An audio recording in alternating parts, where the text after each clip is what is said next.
Hello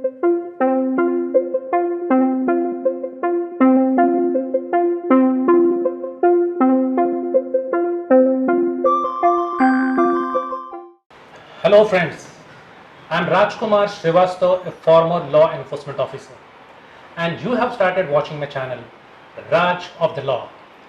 आज हमारे show decorated cops में एक बहुत ही खास मेहमान है और उनका नाम है श्री महेश अठौले। मित्रों, मुझे ये बताना है कि ये डेकोरेटेड कॉप्स जो शुरुआत की है हमने इस सीरीज के माध्यम से हमें लोगों तक सही जानकारी पहुंचाना पुलिस महकमे में या कानून को लेकर, या उन्हें एजुकेट करना, ये इसका बेसिक हमारा ऑब्जेक्टिव है। तो आज महेश हमारे साथ में हैं। तो महेश का एक्सपर्टाइज इकोनॉमिक ऑफेंसेस इन्वेस्टिगेशन को लेकर है, तो उनसे हम इस विषय पे आज बात करेंगे। महेश महाराष्ट्र पुलिस के भूतपूर्व पुलिस अधिकारी हैं, जिन्होंने 24 साल तक पुलिस सेवा में योगदान देने के बाद 4 साल पहले पुलिस सेवा से रिटायरमेंट ली और अपनी legal and law enforcement firm की शुरुआत की। वर्ष 2005 में महेश को United Nations peace keeping medal से और 2012 में मेरिटोरियस सर्विस के लिए Maharashtra director general of police DGP insignia से सम्मानित किया गया। महेश को अपने पुलिस करियर में कुल 220 अवार्ड्स, एप्रिसिएशन लेटर्स भी दिए गए। महेश महाराष्ट्र पुलिस में एक जाना माना नाम है। रिटायरमेंट से पहले महेश ने लंबे अरसे तक मुंबई पुलिस की इकोनॉमिक ऑफेंसेस विंग में सेवा करी और हाई प्रोफाइल फ्रॉड केसेस की सफलतापूर्वक जांच की है। उनकी स्पेशलिटी आर्थिक अपराधों की जांच करना और क्लाइंट्स को एडवाइस करना है। सो महेश, आपका इस डेकोरेटेड कॉप्स के शो में आपका स्वागत है। धन्यवाद।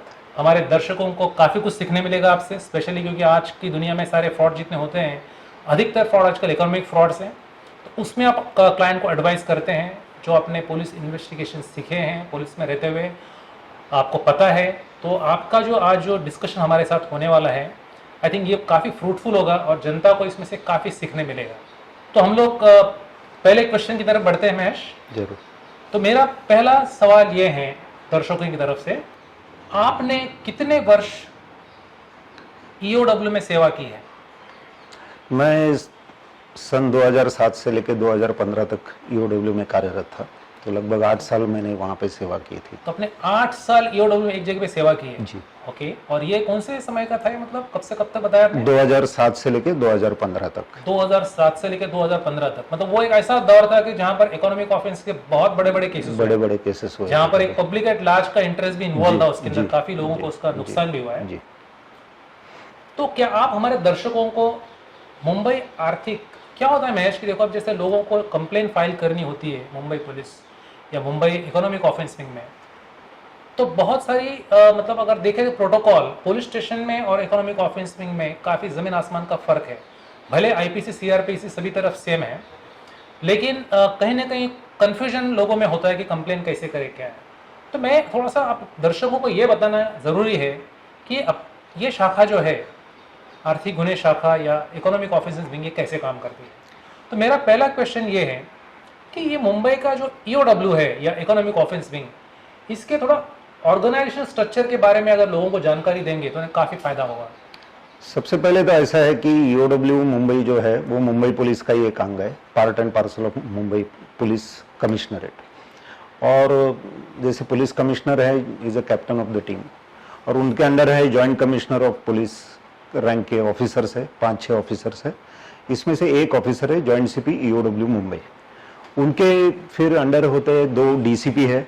जब हम लोग थे तभी तो एक ही डीसीपी हुआ करते थे, अभी उन्होंने पोस्ट ज़्यादा बढ़ाई है, 2 डीसीपी है, लगभग 15 एक assistant commissioner of police, ACP rank के ऑफिसर्स रहते हैं, इंस्पेक्टर्स रहते हैं, और लगभग 400 लोगों का स्टाफ वहाँ पे अभी होना चाहिए, जितनी मेरी जानकारी है। और रिपोर्टिंग भी वही हायरार्की से होती है, जैसे इन्वेस्टिगेटिंग ऑफिसर जो रहते हैं वो sub inspector, assistant police inspector, inspector rank के ऑफिसर्स रहते हैं, जो एक्चुअल इन्वेस्टिगेटिंग ऑफिसर्स रहे। और ACP, DCP and joint CP वो सुपरवाइजरी ऑफिसर्स है, रिव्यूइंग अथॉरिटीज है वो। ओके, तो महेश हमारे दर्शकों को क्या बताएंगे आप कि ये इकोनॉमिक ऑफेंस विंग और जो लोकल पुलिस स्टेशन होती है उसमें क्या अंतर है? वैसे देखा जाएगा तो अंतर नहीं है। जो लोकल पुलिस में काम करते हैं, लोकल पुलिस स्टेशन में काम करते हैं, वो कभी भी यहाँ पे आके मतलब उनकी पोस्टिंग हो सकती है। They are equivalent in the rank.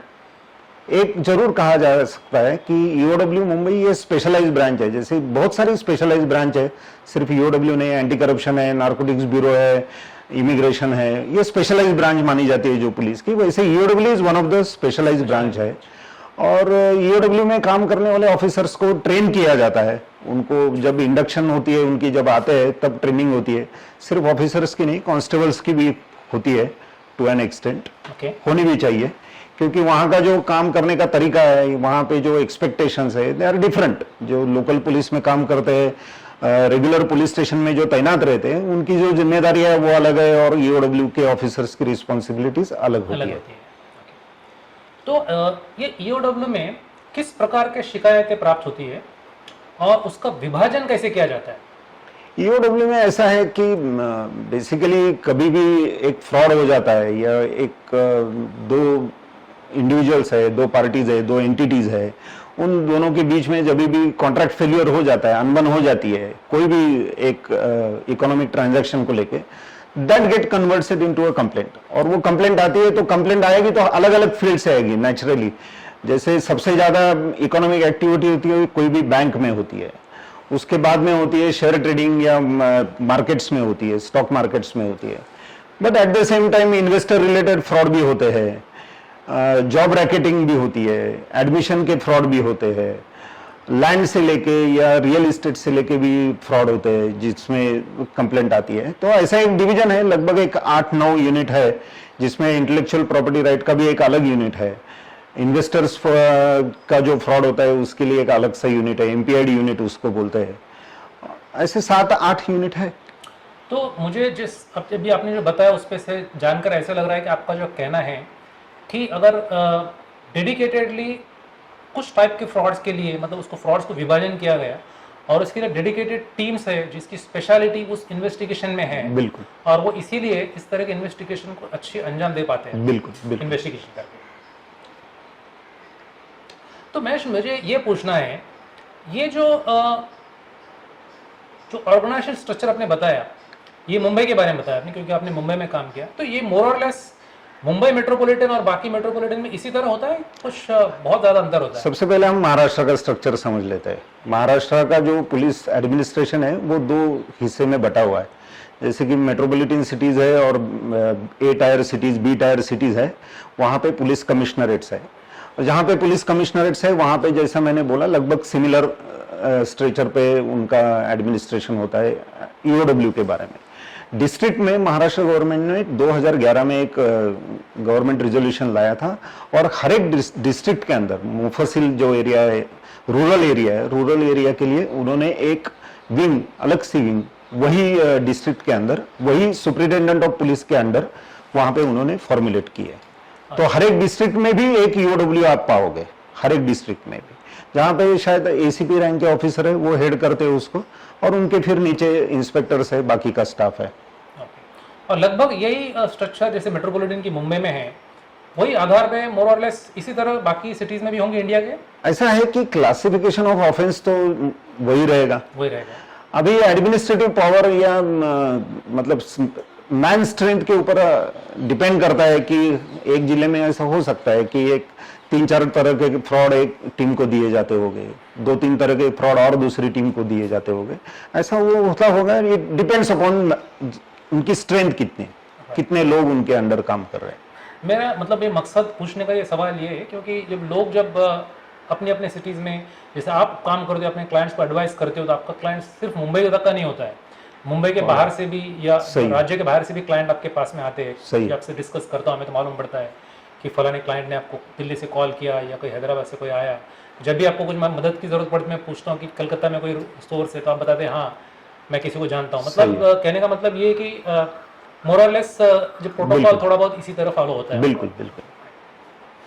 तो महेश, हमें ये बताइए कि ईओडब्ल्यू में शिकायत दर्ज करवाने के लिए फ्रॉड की कोई राशि को तय करना पड़ता है, जैसे कि थ्रेशोल्ड होता है, कोई थ्रेशोल्ड ऐसा तय किया गया है कि इतने अमाउंट का फ्रॉड ही हमारे पास में आएगा ईओडब्ल्यू में, या उसके नीचे या उसके ऊपर, इसको नीचे का नहीं आएगा? देखो, ये जो थ्रेशोल्ड है ना, वो बेसिकली एक एडमिनिस्ट्रेटिव बेंचमार्क दिया गया है। जैसे कि अभी मैं जब ईओडब्ल्यू मुंबई में काम करता था तो सबसे पहले थ्रेशोल्ड था 25 लाख, बाद में वो बढ़ के हो गए 50 लाख, बाद में वो बढ़ के हो गए 3 करोड़, और अभी जितनी मेरी जानकारी है 6 करोड़ का थ्रेशोल्ड है। बॉम्बे ईओडब्ल्यू के मैं बात कर रहा हूँ। तो सिमिलर रेशो पूना सिटी में भी है, नासिक सिटी में भी है, या मुफस्सिल एरिया में भी है। वहाँ पे लगभग 50 लाख का एक थ्रेशोल्ड है कि 50 लाख के ऊपर के जो केसेस है वो वहाँ के लोकल ईओडब्ल्यू में जाएंगे, 50 लाख के नीचे के केसेस हो गए वो लोकल पुलिस स्टेशन में जाएंगे। बॉम्बे के अंदर आप देखोगे तो 6 करोड़ के ऊपर के केसेस है वो ईओडब्ल्यू मुंबई लेगी, और 6 करोड़ के नीचे के केसेस लोकल पुलिस स्टेशन लेगी। तो मेरे ख्याल से ये local police station law and order की सिचुएशन की वजह से काफी ओवरबर्डन होती है। बिल्कुल। तो उनके पास में इतना इंफ्रास्ट्रक्चर और रिसोर्सेज दोनों नहीं होती है। बिल्कुल। वो उसका एक वजह हो सकती है कि बड़े जो केसेस होते हैं, बड़े फ्रॉड वाले, बड़े हाई मैग्नीट्यूड वाले केसेस, वो सिर्फ ईओडब्ल्यू के लिए आते हैं। नहीं, मुझे और एक उसकी वजह और एक लगती है कि ये जितने भी फ्रॉड के केसेस होते हैं या इकोनॉमिक क्राइम जिसको हम कहते हैं, उसका जो नेचर है बड़ा कॉम्प्लेक्स नेचर है। वो समझने में, उसमें मास्टरी करने में, उसमें एक्सेल करने के लिए एक टाइम देना चाहिए कोई भी इन्वेस्टिगेटिंग ऑफिसर को या कोई भी इवन कांस्टेबल को भी। एट द सेम टाइम उसका पूरा फोकस उस केस के ऊपर होना चाहिए। मतलब एक मैं आपको रेशो बताना चाहूंगा, जैसे कि सीबीआई, तो सीबीआई में भी ईओडब्ल्यू है, तो उनका रेशो 3 केस या 4 केस एक साल के अंदर एक इन्वेस्टिगेटिंग ऑफिसर इन्वेस्टिगेट करेगा, ऐसी उनकी अपेक्षा होती है। कभी कभी वक्त के साथ केस नंबर बढ़ते भी होंगे, और उस हिसाब से अगर हम देखेंगे तो आपको मालूम पड़ेगा कि एक केस इन्वेस्टिगेट करने के लिए एक officer minimum 15 months to 18 months लेता है एक केस को इन्वेस्टिगेट करने के लिए। वो क्यों लेता है? तो उसमें बहुत सारी बातें हैं कि एक तो उसको इंफॉर्मेशन मिलनी चाहिए, डॉक्यूमेंट्स मिलने चाहिए, डाटा मिलने के बाद उसका एनालिसिस उसने करना है, उसमें फॉरेंसिक इन्वेस्टिगेशन उसने करना है, उसने इंटरव्यूज लेने हैं, उसने स्टेटमेंट रिकॉर्ड करने के बाद वो जो जितना भी एविडेंस वो ले रहा है उसको कोरॉबरेट करना है, और फिर वो आगे जाके वो कोर्ट में उसकी पेशी है। तो इट टेक्स टाइम। दूसरा, एक टाइम लगने की एक बड़ी वजह ऐसी है कि जैसे एक बैंक फ्रॉड है, बैंक के अंदर फ्रॉड हो गया 2005 में, 2006 में, आज हम है 2021 में, और आज केस रिपोर्ट हुई है। अभी 2005 या 2006 की जितने भी ओरिजिनल डॉक्यूमेंट्स है which are having evidential value, जिसको एविडेंस हम कहते हैं, जिसको हम कोर्ट में पेश करना चाहते हैं, जिसके ऊपर हम पूरी केस तैयार कर रहे हैं या कास्ट कर रहे हैं, वो अगर ओरिजिनल डॉक्यूमेंट हमारे हाथ में नहीं आएगा तब हम आगे प्रोसीड नहीं कर पाएंगे। और ये डॉक्यूमेंट मिलना, ओरिजिनल डॉक्यूमेंट मिलने के लिए बहुत सारी केसेस ऐसी होती है कि वो पेंडिंग रहती है, सालों साल पेंडिंग आप पाओगे। अगर आप जानोगे तो बहुत सारी केसेस ऐसी होती है कि बियॉन्ड टाइम, मतलब 5-5 साल, 7-7 साल, 9-9 साल पेंडिंग है। क्यों पेंडिंग है? तो उसका एक स्टेटमेंट ऑफ अकाउंट नहीं आया है या अकाउंट ओपनिंग फॉर्म नहीं मिला है, तो ये भी वजह होती है। मतलब ये बेसिक, मतलब ये स्ट्रॉन्ग एविडेंसेस है, और बेसिक ये एविडेंसेस को इतना तो कम से कम होना ही करना ही पड़ता है, होना ही चाहिए, वो मिलती नहीं है, होना ही चाहिए। बेसिकली आप कह रहे हैं कि डिपेंडेंसी काफी है दूसरे सर्विस प्रोवाइडर पे जहां से इंफॉर्मेशन आ रही है। बिल्कुल दुरुस्त है।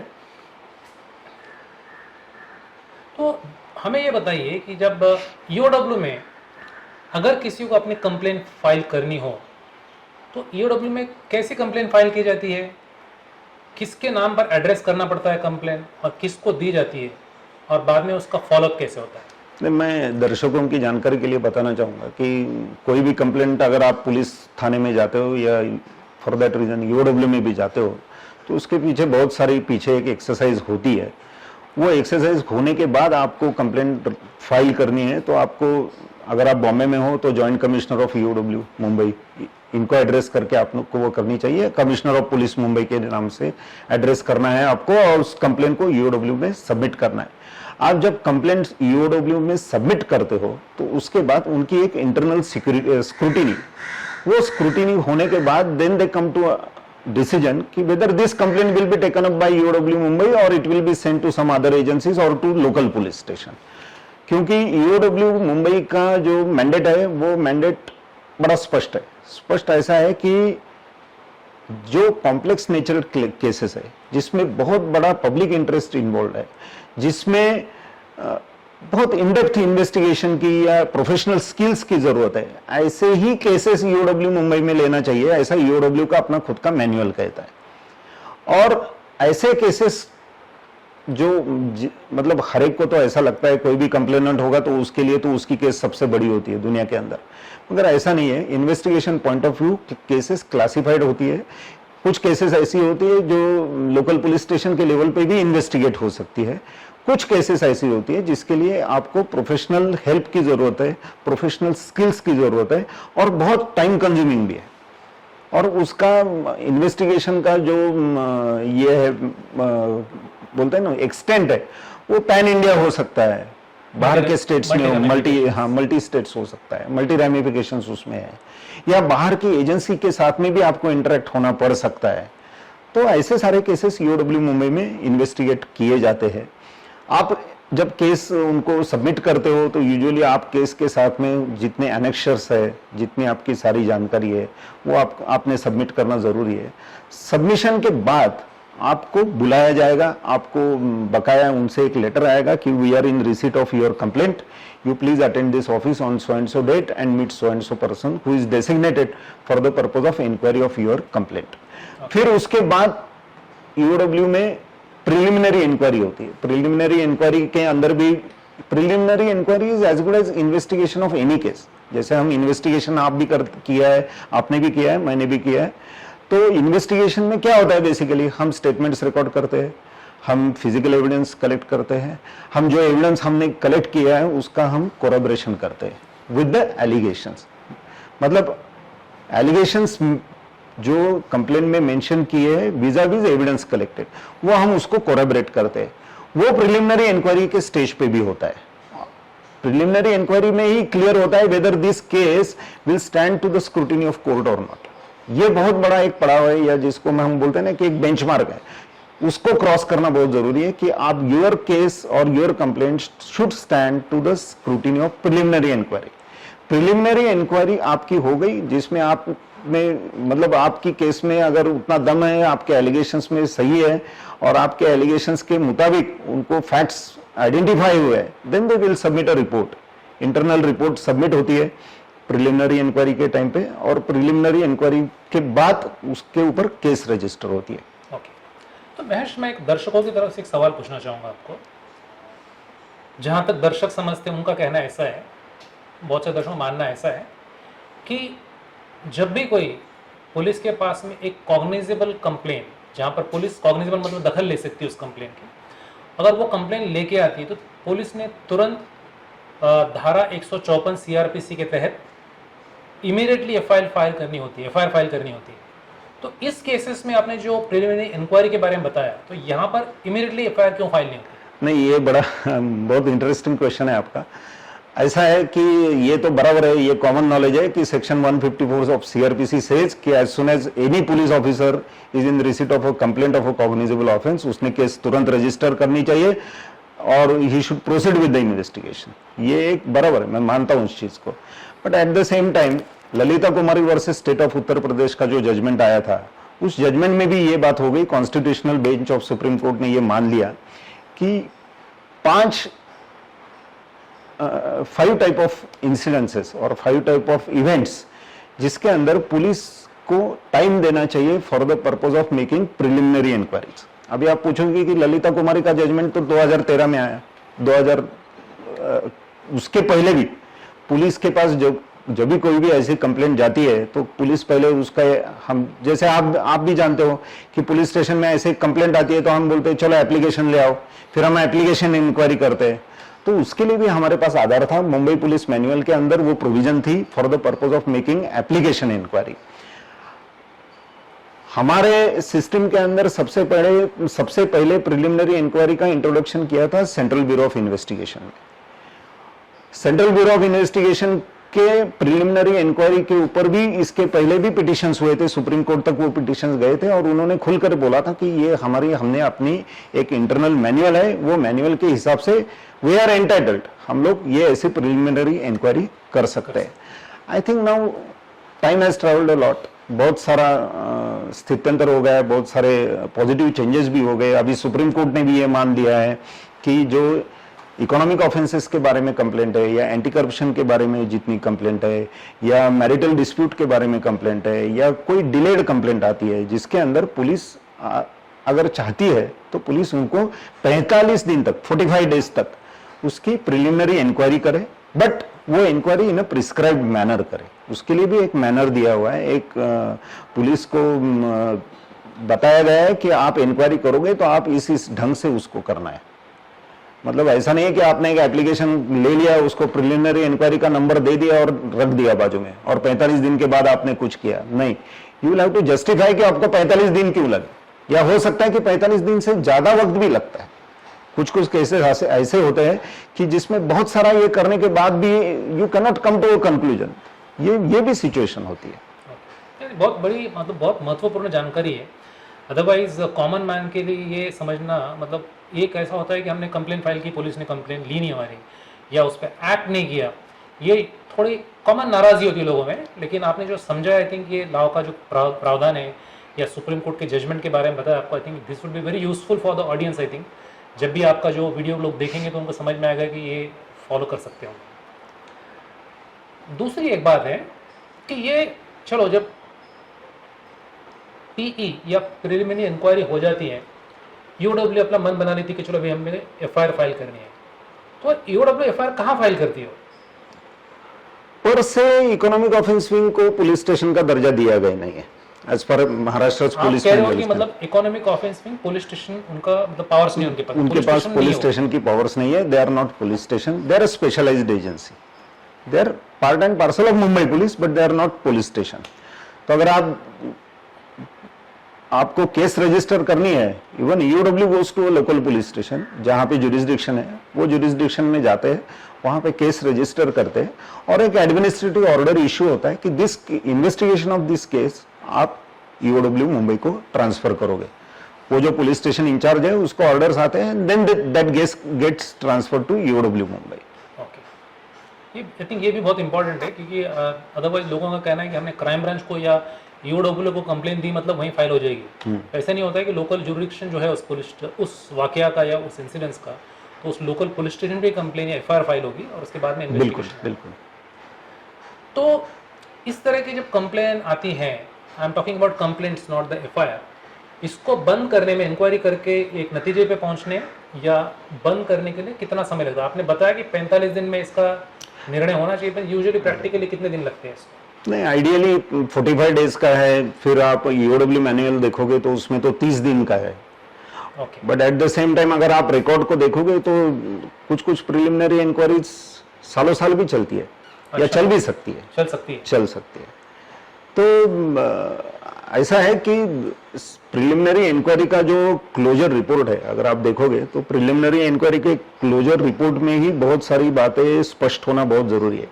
जैसे कि एक एलिगेशन हुआ है, तो एलिगेशन के मुताबिक फैक्ट्स है क्या, एलिगेशन के मुताबिक रिकॉर्ड आपको मिला है क्या, एलिगेशन के ऑन बेसिस ऑफ एलिगेशन जिनके अगेंस्ट एलिगेशन है उनका रोल उसमें आपको डिस्प्ले हो रहा है क्या, मतलब डिस्क्लोज हो रहा है क्या, कि समझो ए के अगेंस्ट कोई एलिगेशन है चीटिंग का, तो जो आपने इंक्वायरी की है उसमें उसका रोल एस्टेब्लिश हुआ है क्या, उसका नॉलेज एस्टेब्लिश हुआ है क्या, उसको बेनिफिट हुआ है ये आपको एस्टेब्लिश हुआ है क्या। मतलब जिन जिन मुद्दों के ऊपर आगे चल के कोर्ट में ट्रायल चलती है वही सारे इश्यूज को प्रिलिमिनरी इंक्वायरी के स्टेज पे ही रिजॉल्व करने की कोशिश आइडियली होती है। अच्छा, तो ये मेरा एक सवाल इसको लेकर है, अगर जितना देर हुआ एफआईआर फाइल करने में तो उसका कोई एडवांटेज अक्यूज को मिलता है, मिल सकता है? ऐसा है, ऐसा कहा जाता है कि इकोनॉमिक ऑफेंस विंग की ये सबसे बड़ी ब्यूटी मानी गई है कि अगर आज आपने कोई एक बैंक ट्रांजैक्शन कर दिया या आज आपने कोई एक प्रॉपर्टी आपने ट्रांसफर कर दी, उसको कन्वर्ट कर दिया, उसको डिस्पोज ऑफ कर दिया, आपने ट्रांजैक्शन तो कर दिया आज की तारीख में। अभी ये ट्रांजैक्शन के बारे में मैं 1 साल के अंदर कंप्लेन करूं या 10 साल के बाद कंप्लेन करूं, ये ट्रांजैक्शन जो है वो रिकॉर्ड पे ही है, वो कहीं जाने वाला नहीं। तो जिसका हमारी लैंग्वेज में हम कहते हैं ना कि उसके फुटप्रिंट्स मिलते हैं, तो इकोनॉमिक ट्रांजैक्शन के फुटप्रिंट्स जरूर मिलते हैं, वो 1 साल के बाद रिपोर्ट हो या 10 साल के बाद रिपोर्ट हो।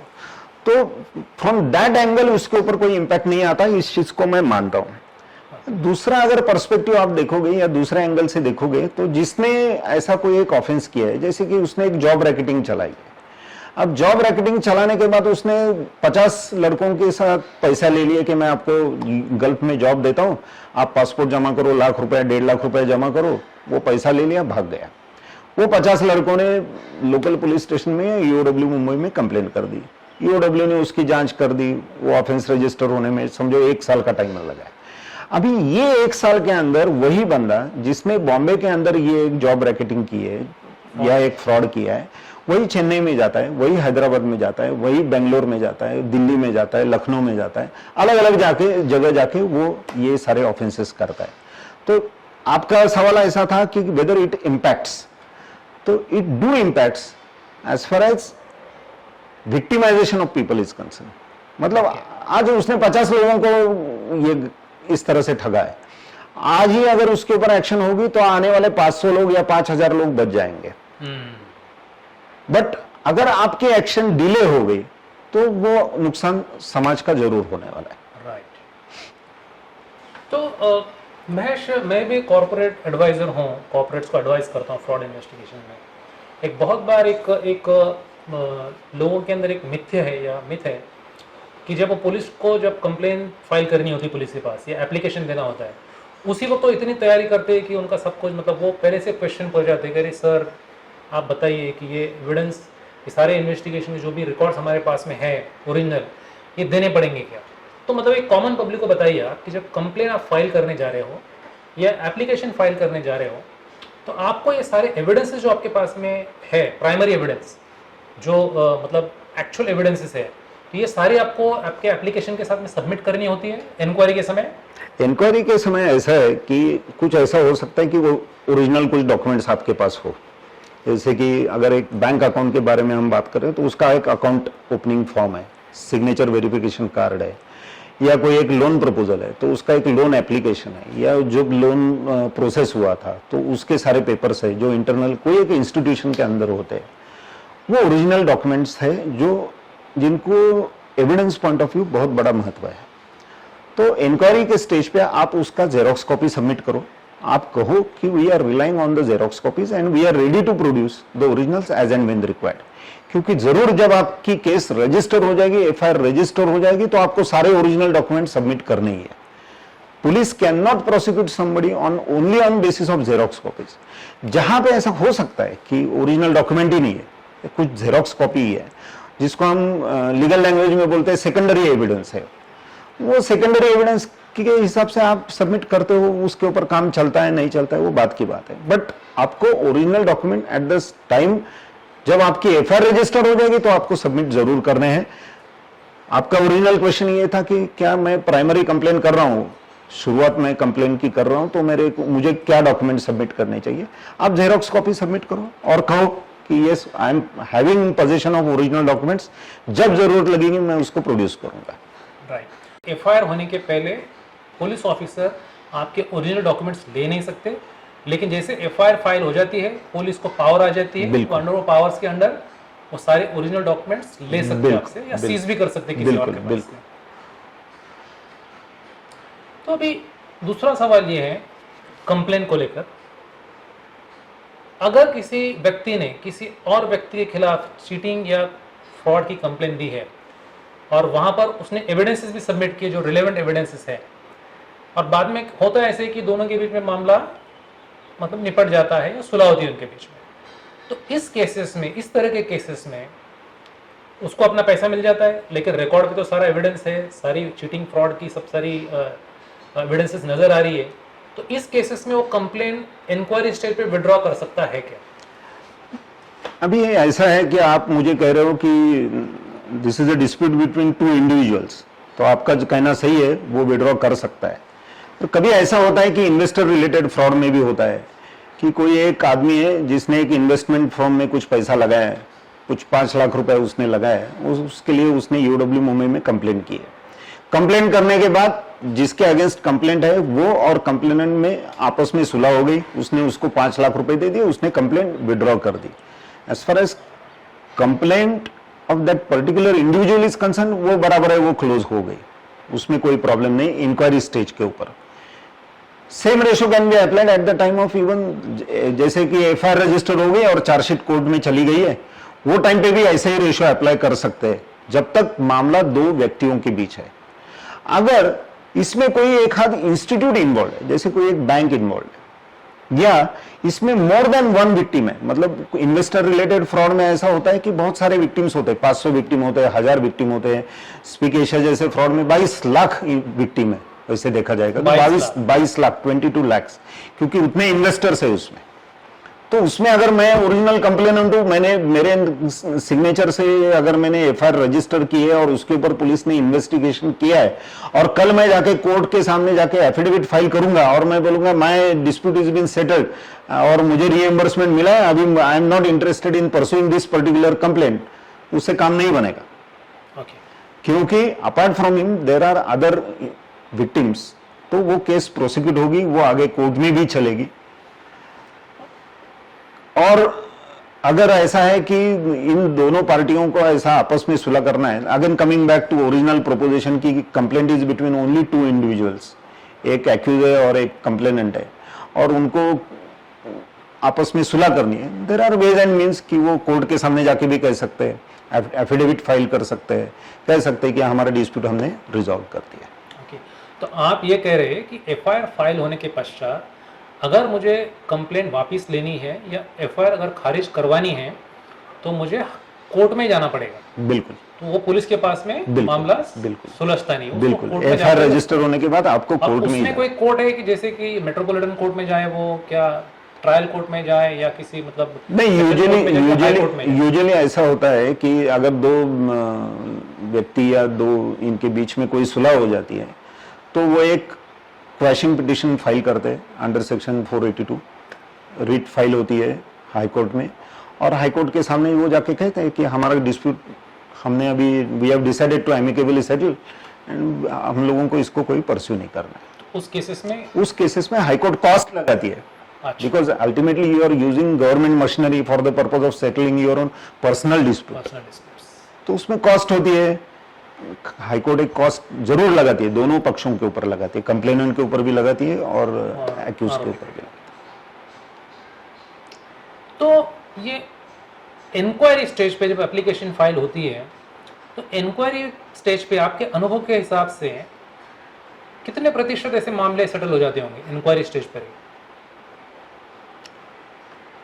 टू माय एक्सपीरियंस बहुत कम मामले होते हैं जो सेटल हो जाते हैं। अच्छा। क्योंकि ऐसा है, सीधी बात है कि कोई भी कंप्लेंट यूडब्ल्यू के पास आती है या कोई भी लोकल पुलिस स्टेशन में भी कंप्लेंट जाती है, कंप्लेंट तभी पुलिस के पास जाती है जब मामला सुलझने वाला नहीं है, क्योंकि अल्टीमेटली मनी ट्रांजैक्शन उसमें इन्वॉल्व है या प्रॉपर्टी की ट्रांसफर इन्वॉल्व है, वो जब तक रिवर्स नहीं होती है तब तक वो डिस्प्यूट कभी सेटल नहीं होता है। तो ये सेटलमेंट का रेशो बहुत कम है, बहुत कम है। अच्छा, जैसे कि मामला कॉग्निजेबल है या नॉन कॉग्निजेबल है, कभी कभी क्या बहुत सारी कंप्लेंट ऐसी होती है कि बाद में एक रिप्लाई आ जाता है कि भाई आपने अपनी कंप्लेंट फाइल की थी तो ये आपका मामला जो है नॉन कॉग्निजेबल है, तो इसमें हम लोग कॉग्निजेंस ले नहीं सकते, आप कंसर्न कोर्ट में जाइए, वहाँ पर जाके आप अपनी दरखास्त लगाइए।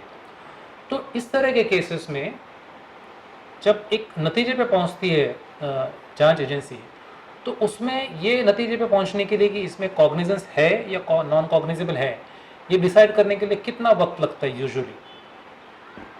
आइडियली कम से कम 2 महीना तो लगते हैं। और क्या पैरामीटर्स होती है मतलब डिसाइड करने में, लगभग ऐसे ब्रॉडली अगर बताएंगे तो? ब्रॉडली अगर हम देखा जाए वही होता है कि जैसे मैंने आपको बताया कि मैंने एलिगेशन में, समझो मेरे कंप्लेंट के अंदर मैंने 10 एलिगेशंस लगाए, okay, and corresponding to those allegations मैंने कुछ फैक्ट्स मेंशन किए।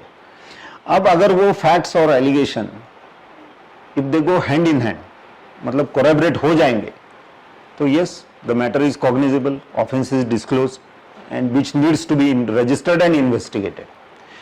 अब कभी कभी ऐसा होता है कि मिसकंसेप्शन होता है, या इंटरप्रिटेशन की भी बात होती है कभी कभी। एक थोड़ा मैं मतलब मुझे थोड़ा एलॉबरेट करके कहना चाहिए कि कोई भी इकोनॉमिक ऑफेंसेस के बारे में कंप्लेंट कब होती है, जब दो व्यक्ति या दो संस्था या दो एंटिटीज के बीच कोई एक इकोनॉमिक ट्रांजैक्शन हो। इकोनॉमिक ट्रांजैक्शन के लिए बेसिस होता है हमेशा कोई एक कॉन्ट्रैक्ट का। जैसे मैं हमेशा कहता हूं कि every police officer should know contract act. आपको कॉन्ट्रैक्ट एक्ट की जानकारी होना बहुत जरूरी है, क्योंकि कॉन्ट्रैक्ट एक्ट में आपने पढ़ा होगा तो आप समझ पाओगे कि for every contract there has to be two parties, दो पार्टी होनी चाहिए। There has to be offer, there has to be proposal, there has to be confirmation, there has to be transfer of property, there has to be some promise and there has to be obligation। तो ये सारे aspects होते हैं as far as contract, कोई भी contract के बारे में हम जैसा कहते हैं। अगर ये कॉन्ट्रैक्ट फेल हो गया then that get converts into either into a civil dispute or it depends upon the nature of failure कि क्रिमिनल एक्शन उसके अंदर हो या केस रजिस्टर हो। तो अगर complaint is about cognizable offence, तो कॉग्निजेबल ऑफेंस में जिसको इंडियन पिनल कोड के अंदर कहा गया है कि ये ऑफेंस है, ऐसा एक्ट अगर डिस्क्लोज हो गया तो आपकी कंप्लेंट जायज है, एफआईआर रजिस्टर होनी चाहिए। अब ऑफेंस किसको कहते हैं, अगर हम थोड़ा और पीछे जाएंगे तो मालूम पड़ेगा कि उसमें डिसऑनेस्टी होनी चाहिए, उसमें फ्रॉडुलेंट एक्ट इंटेंशन होना चाहिए, उसमें ट्रांसफर ऑफ प्रॉपर्टी होनी चाहिए, उसमें किसी का नुकसान होना चाहिए और किसी का फायदा होना चाहिए। अगर ये सारी बातें कॉर्पोरेट हो जाएगी तो आप आगे जाके कहोगे कि ये offence has been made out. तो यही सारे पैरामीटर है। जैसे कि मैंने आपको बताया कि प्रिलिमिनरी इंक्वायरी का अगर आप देखोगे जो क्लोजर रिपोर्ट है, क्लोजर रिपोर्ट कोई भी पढ़ेगा तो लगेगा कि ये तो कोई कंप्लेंट की ऑन बेसिस ऑफ कंप्लेंट ये कोई एक चार्जशीट है। It is as good as any chargesheet. इतना वेटेज है उसको, इतना महत्व है उसको। और मजे की बात ऐसी है कि अगर प्रिलिमिनरी इंक्वायरी में आपने you have made out an offence और उस मतलब उस डिस्क्लोजर के बाद आपने एक केस रजिस्टर की है, फिर उस केस का अगर आप समरी रिपोर्ट फाइल करोगे, मतलब सिविल ट्रीट करोगे कोर्ट के सामने, देन इट मीन्स कि it has been total turn around. बहुत ही मतलब जो आपको बताया गया था या तो आपको गलत बताया गया था, आपका परसेप्शन गलत हो सकता है या आपका इंटरप्रिटेशन गलत हो सकता है, उस बेसिस के ऊपर है। मैं एक पर्सनल एक्सपीरियंस यहाँ पे बताना चाहता हूँ। आई थिंक जरूर बहुत इंपॉर्टेंट हो गया कि हमारे पास एक कंप्लेंट आई थी। कंप्लेंट में ऐसा कहा गया था कि ड्यूरिंग कोर्स ऑफ ट्रांजैक्शन एक पर्टिकुलर डॉक्यूमेंट एग्जीक्यूट हुआ था। वो डॉक्यूमेंट एक कोई एडवोकेट है उनके पास as a matter of safe custody उनके पास रखा था, दोनों पार्टीज ने मिलकर। अब जब हमने एक्यूज को बुलाया तो बोले हाँ ऐसा डॉक्यूमेंट तो हुआ नहीं था। कंप्लेनेंट बोल रहा है नहीं डॉक्यूमेंट तो हुआ था। Ultimately we have to call for that advocate. Advocate को पूछा तो एडवोकेट बोला साहब ऐसा डॉक्यूमेंट ही नहीं हुआ था। फिर हमने एडवोकेट के पूरे ऑफिस छान मारे, उसके घर पे सर्चेस लिए, फिर भी हमें कहीं भी डॉक्यूमेंट नहीं मिला। Complainant till the end was telling us, complainant बता रहा था नहीं डॉक्यूमेंट हुआ है। जब ये इतनी सारी बातें हो गई और हमने उसको क्रॉस क्वेश्चनिंग करना शुरू किया कि डॉक्यूमेंट कब हुआ, कहां पे हुआ, कौन से पेपर पे हुआ, स्टैम्प पेपर था, स्टैम्प पेपर किसने लाया, जब हम डीप में जाना शुरू किए तो कंप्लेनेंट ने मान लिया कि नहीं डॉक्यूमेंट हुआ नहीं था। तो हमने उनको पूछा कि आपने ऐसा क्यों, भाई आपने मिसलीड क्यों किया? बोले नहीं मुझे मेरे एडवोकेट ने बताया था कि डॉक्यूमेंट हुआ है नहीं हुआ है, आप बोलो डॉक्यूमेंट हुआ है, पुलिस ढूंढ लेगी बाद में। तो ये इंटरप्रिटेशन होना या ये उसको ट्विस्ट देना, ये भी बातें बहुत सारी बार होती हैं। और इसीलिए why investigation of economic offence वो कॉम्प्लेक्स इसीलिए है क्योंकि इसमें ह्यूमन एलिमेंट का इंटरफेरेंस बहुत ज्यादा है। ये कभी भी हो सकता है। मतलब आपने भी ये एक्सपीरियंस किया होगा कि हम लोग सोचते हैं वैसा होता नहीं है, कुछ अलग ही पिक्चर सामने आती है। तो ये एफआईआर को लेके मेरा एक सवाल है महेश, लगभग ईओडब्ल्यू के केसेस में कोई भी एफआईआर के लगभग कितना समय लगता है इन्वेस्टिगेशन के? बहुत मतलब ब्रॉड क्वेश्चन है, डिपेंड करता है केस पे, कौन सी किस तरह के केस है। यूजुअली एक इन्वेस्टिगेशन करके एफआईआर फाइल करने में कितना समय लगभग लगता है? मैं कहूंगा अगर इन्वेस्टिगेशन ऑफिसर काबिल है, उसको अपने काम की समझ है और उसको सारे डॉक्यूमेंट तुरंत मिल गए तो 3 महीने के अंदर भी हो सकता है। हो सकता है। हो सकता है। अगर इन्वेस्टिगेशन ऑफिसर कॉम्पिटेंट नहीं है, उसको डॉक्यूमेंट नहीं मिले तो इंडेफिनिट पीरियड, इंडेफिनिट पीरियड, वो फिर 3 महीने से लेकर 3 साल क्या 30 साल तक चल सकता है। सो महेश, हम सब जानते हैं कि पुलिस फोर्स एक मैन पावर शॉर्टेज की वजह से हर वक्त ओवरबर्डन रहती है।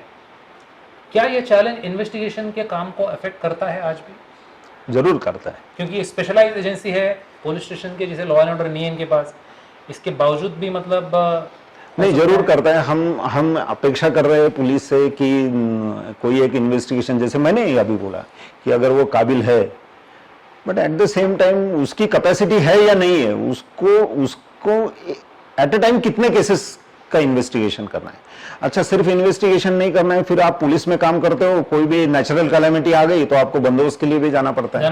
मतलब आप कह रहे हो कि ईओडब्ल्यू से भी, मतलब अगर स्पेशलाइज्ड एजेंसी से भी लोगों को बंदोबस्त के लिए जाना पड़ता है, डिप्लॉयमेंट होती है, ऑर्डर के लिए उनको भी पार्टिसिपेट करना पड़ता है। तो वो डाइवर्शन होता है, फिर उसको कोर्ट अटेंड करने होते हैं, उसको बहुत बार कुछ इंक्वायरीज के सामने, कोई कमीशंस के सामने जाना पड़ता है, उसके लिए पेपर्स बनाने पड़ते हैं।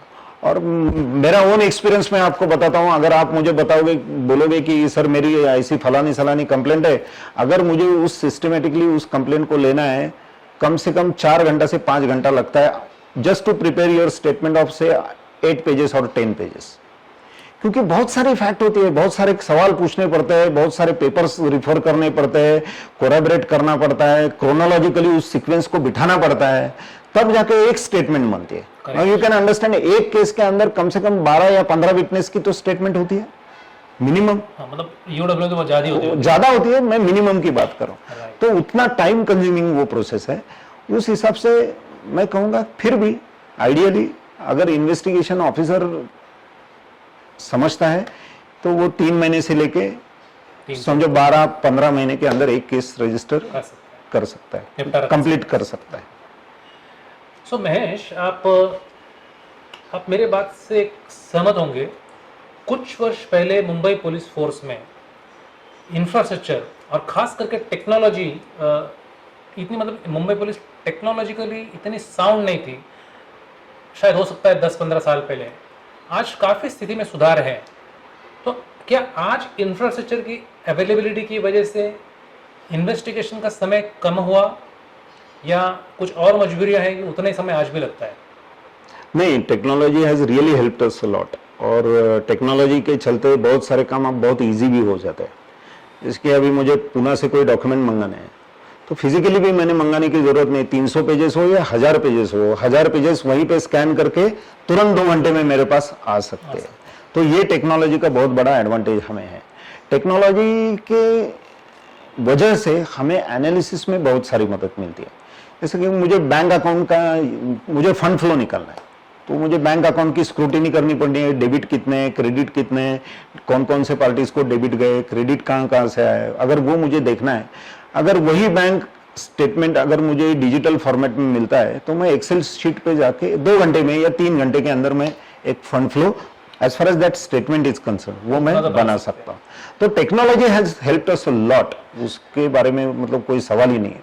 दूसरा एक, जैसा कि अभी हम लोग एक्सपीरियंस करते हैं कि पब्लिक डोमेन सर्चेस की वजह से भी बहुत सारी जानकारी एक्यूज के बारे में, इवेंट्स के बारे में, ट्रांजैक्शंस के बारे में थ्रू टेक्नोलॉजी बहुत सारी जानकारी मिल सकती है। सो महेश के साथ का इंटरव्यू यहीं समाप्त करते हैं हम लोग। महेश, आपके कीमती समय के लिए धन्यवाद, बहुत अच्छा लगा डिस्कस करके। मुझे पूरा भरोसा है कि हमारे ऑडियंस को काफ़ी कुछ सीखने मिलेगा इस चर्चा से, और इसका सही तरह जब भी उनको जो ज़रूरत पड़ेगी, पढ़ना नहीं चाहिए इस तरह के काम के लिए ज़रूरत, बट जब भी पड़ेगी तो वो आपका ये इंटरव्यू ध्यान में रखेंगे और ज़्यादा इन्फॉर्मेशन गेन करने की कोशिश करेंगे और अपने प्रॉब्लम्स को रिजॉल्व करने की कोशिश करेंगे। धन्यवाद, थैंक यू।